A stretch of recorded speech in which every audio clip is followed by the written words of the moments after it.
like, share, and subscribe. And ring the little bell so you are notified when new videos drop. This is a review of Big Finish's latest Ninth Doctor box set release, Volume 3, Lost Warriors. Is it a recommend? Ooh, this is a tough one for me, right? This is a tough one. Eccleston, as always, is fantastic. I mean, he does everything so effortlessly, but I'm really happy to hear it. The tone is okay, sort of. But the truth is you have one kind of like, blandish story, one kind of like, I don't know what was wrong with it. I just couldn't maintain my attention. I really don't think it worked at all, but I can't go back and listen to it again. It took me 4 or 5 tries, and it just was kind of like turgid every time. And then one incredibly good story. Just incredibly good story. I would say it's probably one of the best Ninth Doctor stories I've I was going to say seen, but heard, experienced, right? I think it's just a really, really good story. So this is a tough one for me, right? This is a really tough one. I don't know which way to go. I'll walk you through the release. Listen, look, I'm a big supporter of Big Finish. When I think they do something that isn't awful, which was pretty much everything up until 2017, around there, I say go ahead and buy it. Yeah, support them. They're a great company. I think in recent years, no, I don't have any sales data, but I think in recent years, the Jodie Whittaker years, they probably had a tough time, right? There's a couple of things going on. The overall popularity of Doctor Who did halve. I mean, I think more than that. I mean, if going by the ratings, I don't think Jodie Whittaker's era has been popular. It's certainly not good at bringing in new people. But also, along with the Jodie Whittaker era came this thing called the toxic fan, which were really awful, and we didn't really realize it at first because you don't expect people to be awful, right? You don't expect people to be genuinely awful. So these toxic fans kind of just took over like everything in fandom, which is what they do everywhere, right? They took over all of fandom. They took Doctor Who magazine, and they ran a wash of Doctor Who because these toxic fans are big on Twitter. Now, it'll be interesting, to see. But most companies now who were, during the Trump years, really into these toxic fans are now doing whatever they can to distance themselves from them. I think Big Finish is in that direction. They just got their new license till 2030, and good for them.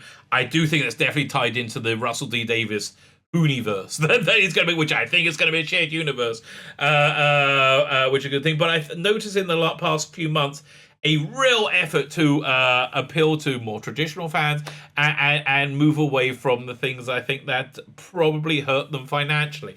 And again, I have no information on this. This is my own bias. If I see the data, I'll see the data. But I think that data is probably I can probably access their tax returns.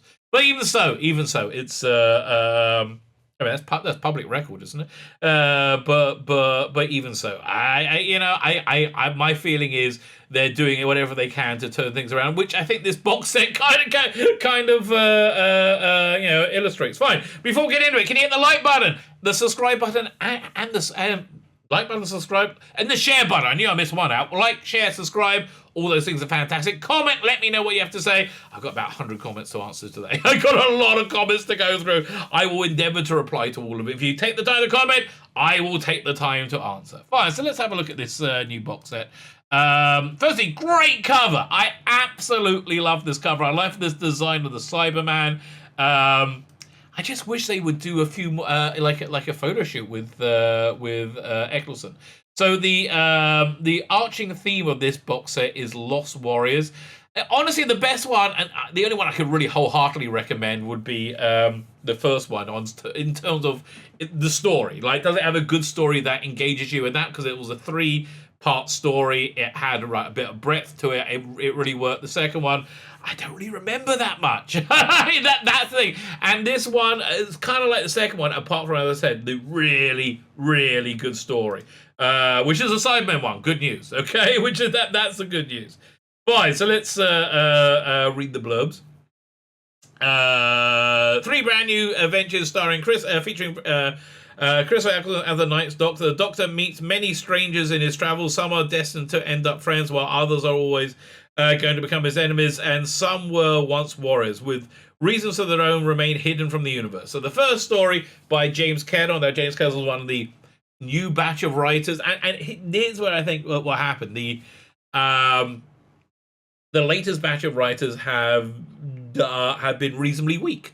Have been far weaker than the writers beforehand. Now, the reason I think this happened is because in the 70s it was hard for women to get jobs writing TV. There was quite a good what was it on the third Doctor box set? The good interview of Nick Briggs saying how terrible was Wendy Craig, who was in the box set, had to have a pseudonym to be able to write TV, and I agree with them wholeheartedly. But I also say that's 50 years ago. I don't think there's any barrier to entry for gender or skin color, right? Unless you're a white man, then probably there is. But anyway, they saw this being a terrible imbalance, and so they really worked hard to recruit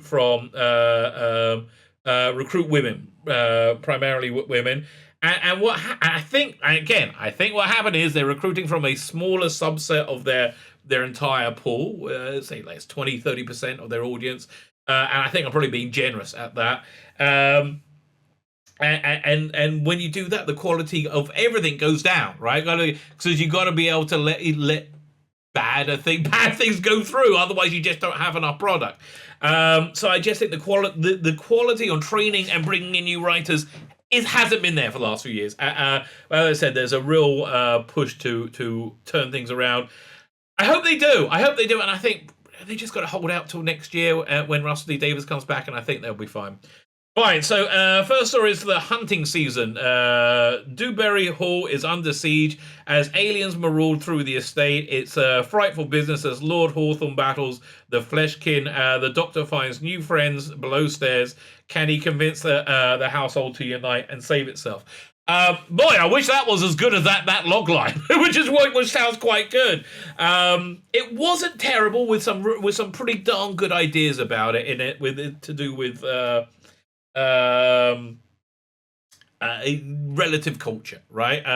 But the idea was basically put the Ninth Doctor in Downton Abbey, or upstairs, downstairs, with a very obvious class structure. It just doesn't really work. It was predictable, I understand the drive to do that, but it's just, everything plays out pretty much as you expect. The toffs are the evil people, and the servants are the good. No. Why don't you just do everybody as people, right? Everybody as people. I think you get more compelling drama there. So it wasn't bad. As I said, it had a couple of really good ideas, which I enjoyed. I don't want to spoil it for you. I'll give that one... Without Eccleston's performance, that gets a 5 out of 10. Add Eccleston in, it brings up to a 7, right? I think that's fair. I think 7.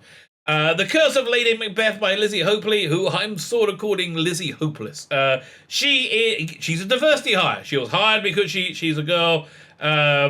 She's okay sometimes. She's done one good release, I've heard, which was the 10th Doctor and River Song. In hindsight, that was probably carried through by David Tennant and what's her name? River Song. Can't remember her name. Whatever her name is. Kingston. Was it Alex Kingston?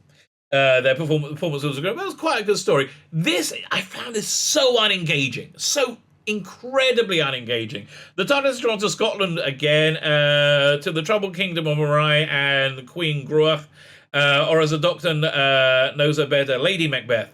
While some believe she is the cause of the people's woes, she may yet be their saviour. So there's a lot of 2021 feminism going on in this. And a love for Macbeth, the Scottish play. This is basically made for and by actors. So that's why I didn't find it engaging at all, really. It was not that great a threat. And there's not much I can say about it because I just was not engaged by it at all. And again, Lizzie Hopeley being, again, what I call a diversity hire, it shows. It really, really shows. And it's just kind of sad. And then finally we have John Dorney, Monsters in Metropolis. Now, this is excellent. This one, again, this is one of the best Ninth Doctor stories I've ever heard. Berlin, 1927, the making of the science fiction legend Metropolis. But Death stalks the film set and history is not what the Doctor expected it to be. This new machine man is more terrifying of humanity's vision of the future than Fritz Lang had in mind. So yeah, essentially, it's Fritz Lang making Metropolis, and somebody has come up with a Cyberman to use as their machine person instead of whoever C-3PO was based off. Right? I can't remember but it's very very well researched. But they have engaging characters in this one, like really good engaging character moments, and I liked the representation of Fritz Lang. I like the whole creation of the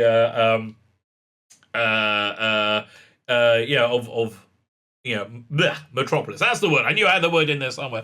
But what it's really interesting dealing with is the time between World Wars One and Two and the march to the 1930s and those naughty National Socialists that took over, right? So and the resentment from reparations going on. So yeah, because I know this period of history very, very well. I used to work at Yad Vashem, the Jewish, the Israeli Holocaust Memorial Museum. So I really know, and he reproduces it very, very accurately. I think very fairly, right? Very, very fairly. As this is a great place to put the uber moral Ninth Doctor, who just doesn't have any time for pomp and ceremony in it. Really, really, really works. And the characters work out. And also, kudos to Nick Briggs playing the Cyberman, because there's towards the end he becomes more of a human Cyberman, and it's just a great performance. It's a genuinely great performance. So this one gets a 10. Is knocking out the park. 7, and I think Lizzie Hobley's one 3, and that's even with Eccleston's Eccleston's performance. So you got 7 plus 3 plus 10 equals 20. Divide that into 3. 6.8. I think that's fair. 6.8 out of 10. Is it? I mean, really, if they just sold that third story, I say get that, forget the other two. Is it worth $20? I don't know. It's up to you. How much do you love the Ninth Doctor? That's the question. It's up to you. But now, at least you can go in forewarned and you can understand what it is you'll be getting. My name is Tzvi Lebetkin, the Rabbi from another planet. Please like, share, and subscribe, and ring that little bell. Where's the little bell? That little bell up there. Ring the little bell so you're notified when new videos drop.